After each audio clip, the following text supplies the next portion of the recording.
नमस्कार। 2023 विधानसभा चुनाव को लेकर ओपिनियन पोल के आंकड़े सामने आ चुके हैं और राजस्थान में क्या बड़ा उलटफेर होने वाला है।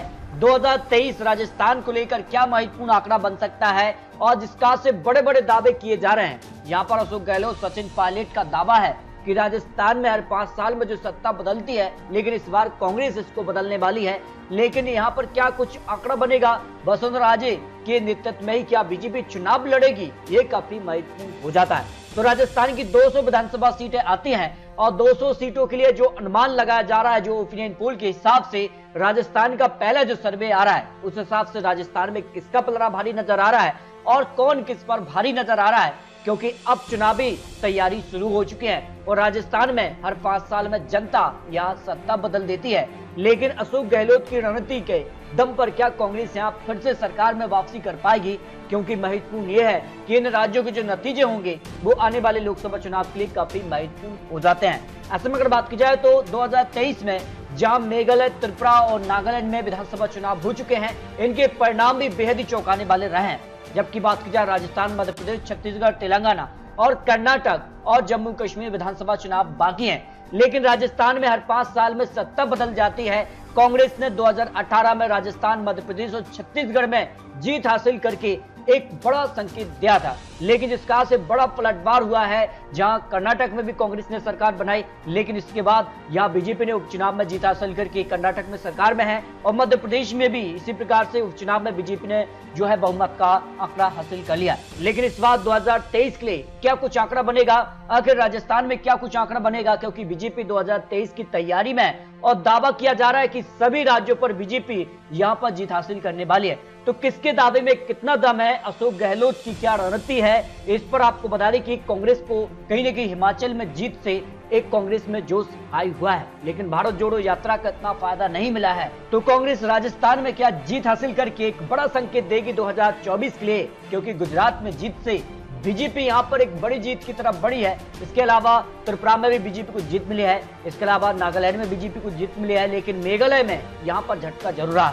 लेकिन राजस्थान में कौन की स्ट्रेटेजी काम करेगी, कौन किस पर भारी होगा, इस पर ओपिनियन पोल के आंकड़े सामने आ चुके हैं। आखिर राजस्थान में अगला मुख्यमंत्री कौन होगा, क्या यहाँ की जो सत्ता बदलती है 5 साल में, इस पर ब्रेक लगेगा तो अशोक गहलोत क्या मुख्यमंत्री होंगे, सचिन पायलट क्या कांग्रेस से बनेंगे, लेकिन बीजेपी का क्या रणनीति हो सकती है, इस पर महत्वपूर्ण आंकड़े सामने आ चुके हैं। अगर बात की जाए तो राजस्थान में 200 सीटें आती है और 200 सीटों का आंकड़ा किसके पक्ष में जा सकता है, बहुमत का आंकड़ा, इसको लेकर महत्वपूर्ण आंकड़े सामने आ चुके हैं। बात की जाए अगर बाड़मेर की 7 सीटों में से बीजेपी को 4 सीट, कांग्रेस को यहाँ पर 3 ही सीटें मिल सकती हैं। जैसलमेर की 2 सीटों में से बीजेपी 1 सीट कांग्रेस के पक्ष में जा रही है।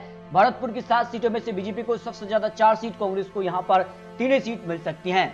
अगर बात की जाए अलवर की 11 सीटों में से बीजेपी को 6 सीट मिलने की संभावना ओपिनियन पोल के हिसाब से लगाई जा रही है, कांग्रेस को 4 सीट और अगर बात की जाए 1 सीट अन्य के पक्ष में जा सकती है। 12 की 4 सीटों में से बीजेपी को 3 सीट, कांग्रेस को 1 सीट मिल सकती है। बांसवाड़ा की अगर 5 सीटों की बात की जाए तो बीजेपी को यहाँ पर 3 सीट, कांग्रेस को 2 सीट मिलने की संभावना दिखाई दे रही है। चित्तौड़गढ़ की 5 सीटों से बात की जाए तो यहाँ बीजेपी को 4 सीट, 1 सीट कांग्रेस के पक्ष में जाने की संभावना है। अजमेर की 8 सीटों में बात की जाए बीजेपी को 4 सीट, कांग्रेस को 3 सीट और 1 सीट आरएलपी के पक्ष में जा सकती है। चुरू की 6 सीटों में से बीजेपी को 4 सीट, कांग्रेस को यहाँ पर 1 सीट आरएलपी के पक्ष में जा सकती है। बूंदी की 3 सीटों में से बीजेपी को यहाँ पर 2 सीट, कांग्रेस को 1 सीट पर जीत की संभावना दिखाई दे रही है। भीलवाड़ा की 7 सीटों में से बीजेपी को सभी 7 सीटों पर जीत की संभावना जो है यह दिखाई दे रही है। बीकानेर की 7 सीटों में से बीजेपी को 3 सीट, कांग्रेस को 2 सीट, 1 सीट आरएलपी और 1 सीट अन्य के पक्ष में जाने की संभावना दिखाई दे रही है।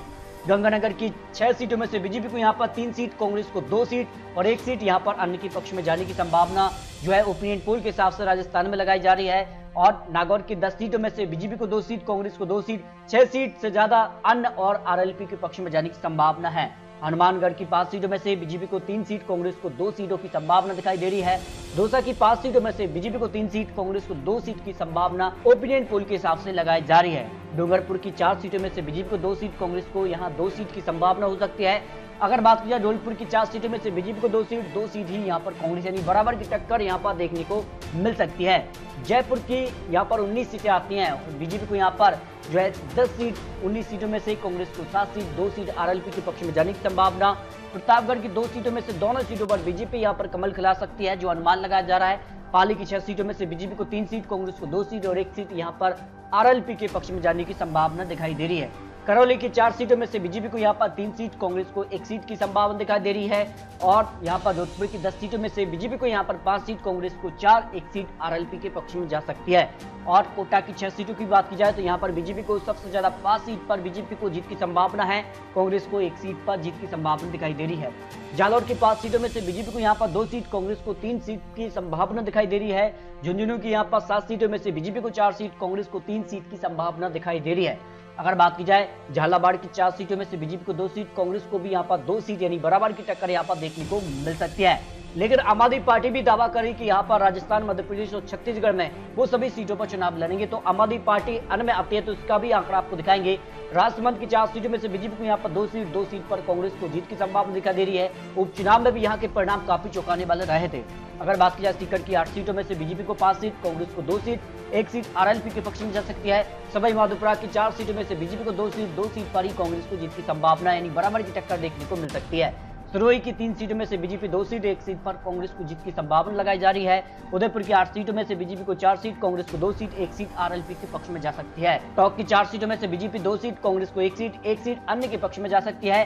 इस तरह से राजस्थान की सभी 200 सीटों का जो ओपिनियन पोल सामने आ रहा है, जो अनुमान लगाया जा रहा है, उस हिसाब से बीजेपी को 111 से ज्यादा सीटें मिल सकती हैं, कांग्रेस 64 सीट और आरएलपी प्लस अन्य जिसमें आम आदमी पार्टी भी आ जाती है उनको 19 सीटें मिल सकती हैं। अन्य की बात की जाए तो 6 सीटें निर्दलीय के पक्ष में जा सकती है। इस तरह से अगर बात की जाए तो राजस्थान में हर 5 साल में यहां सत्ता बदलती है, वो ट्रेंड यहां पर फिर से बरकरार रह सकता है, जो अनुमान ओपिनियन पोल के हिसाब से लगाया जा रहा है। यानी राजस्थान में बीजेपी की वापसी हो सकती है, जो अनुमान है। लेकिन कांग्रेस ये दावा करेगी कि राजस्थान में जो उन्होंने काम किया है, जो उन्होंने विकास किया है, उस दम पर कांग्रेस यहां फिर से वापसी करेगी। ये तो जनता तय करेगा कि राजस्थान में क्या बीजेपी अपना कमल खिलाएगी या फिर कांग्रेस की वापसी होगी। ये काफी महत्वपूर्ण हो जाता है। तो दोस्तों आपको बता दें, चुनावी आंकड़े, चुनावी अनुमान है। आने वाले वक्त में क्या किसान कर्ज माफी का मुद्दा उठेगा या फिर इससे भी बड़े बड़े यहाँ पर जो है घोषणा पत्र में यहाँ पर वादे ही होते हैं, तो उसके बाद आंकड़े बदल भी सकते हैं। तो दोस्तों आपको क्या लगता है, अपनी राय रख सकते हैं।